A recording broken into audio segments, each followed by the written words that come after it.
चलिए तो आज हम जानते हैं भारत के राष्ट्रपतियों के बारे में। तो भारतीय संविधान के अनुच्छेद 52 के तहत राष्ट्रपति के पद का वर्णन है। स्वतंत्रता प्राप्ति के पश्चात से लेकर आज तक भारत में कुल 14 लोग इस पद पर आसीन हुए हैं, जिनके नाम और कार्यकाल कुछ इस प्रकार हैं। 1950 से लेकर 1962 तक भारत के पहले राष्ट्रपति बनते हैं डॉक्टर राजेंद्र प्रसाद। सभी राष्ट्रपतियों में सबसे लंबा कार्यकाल इन्हीं का है, लगभग 12 साल। 1962 से 1967 तक भारत के राष्ट्रपति बनते हैं डॉक्टर सर्वपल्ली राधाकृष्णन।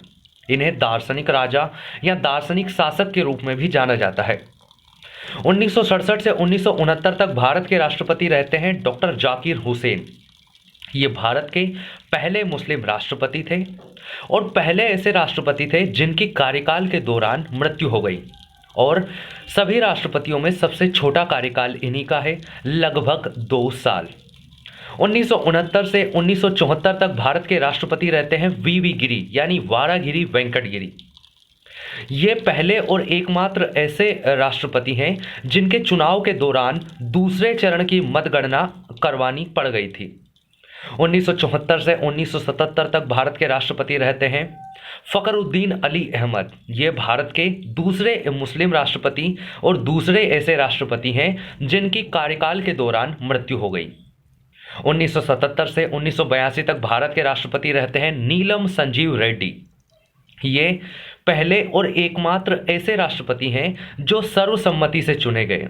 1982 से 1987 तक भारत के राष्ट्रपति रहते हैं ज्ञानी जेल सिंह। ये भारत के पहले सिख राष्ट्रपति और पहले ऐसे राष्ट्रपति थे जिन्होंने पॉकेट वीटो का इस्तेमाल 1986 में भारतीय डाकघर संशोधन विधेयक के संदर्भ में किया था।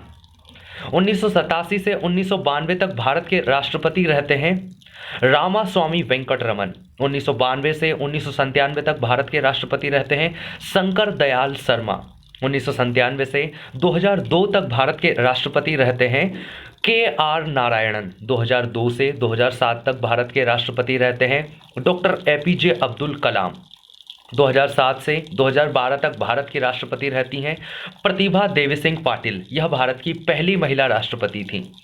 2012 से 2017 तक भारत के राष्ट्रपति रहते हैं प्रणब मुखर्जी, और 2017 से लेकर अब तक भारत के 14वें राष्ट्रपति हैं रामनाथ कोविंद। भारत के 3 राष्ट्रपति ऐसे हैं जो इस्लाम धर्म को मानने वाले हैं, यानी कि मुस्लिम राष्ट्रपति हैं। ये हैं जाकिर हुसैन, फखरुद्दीन अली अहमद और डॉक्टर ए.पी.जे. अब्दुल कलाम। वहीं 3 व्यक्ति ऐसे हैं जो इस पद पर कार्यवाहक राष्ट्रपति के रूप में कार्य किया है। सर्वप्रथम जब जाकिर हुसैन की मृत्यु होती है 1969 में, तो उस समय के उपराष्ट्रपति वीवी गिरी कार्यवाहक राष्ट्रपति के रूप में कार्य करते हैं। वीवी गिरी के इस्तीफे देने के पश्चात उस समय के जो भारत के मुख्य न्यायाधीश थे मोहम्मद हिदायतुल्ला कुछ समय के लिए कार्यवाहक राष्ट्रपति बनते हैं। तो दूसरे कार्यवाहक राष्ट्रपति थे मोहम्मद हिदायतुल्ला, और तीसरे जो कार्यवाहक राष्ट्रपति थे वो है फखरुद्दीन अली अहमद की मृत्यु के पश्चात 1977 में बनते हैं बी.डी. जत्ती, उस समय के उपराष्ट्रपति। तो मोहम्मद हिदायतुल्ला भारत के पहले और एकमात्र ऐसे व्यक्ति हैं जो मुख्य न्यायाधीश होते हुए कार्यवाहक राष्ट्रपति के रूप में कार्य करते हैं। भारत के 6 राष्ट्रपति ऐसे हैं जो उपराष्ट्रपति के पद पर भी आसीन हुए थे, जिनके नाम कुछ इस प्रकार हैं: सर्वपल्ली राधाकृष्णन, जाकिर हुसैन, वीवी गिरी, रामास्वामी वेंकटरमन, शंकर दयाल शर्मा और के.आर. नारायणन।